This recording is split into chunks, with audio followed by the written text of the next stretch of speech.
Hello everyone, in this video I will show you how to fix the issue of updates pausing and update preparing. Even if you have high speed Wi-Fi, the first thing you need to do is go to your settings and make sure you have enough storage space to download the update. Next, check your settings to see if there are any pending updates. If there are, make sure to install them.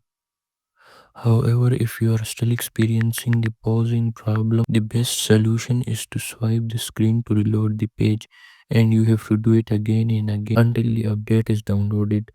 This method ensures that the update continues without interruptions every time you swipe. So that's it for this video. Make sure to like and subscribe for more content. Thanks for watching, and I will see you in the comment section.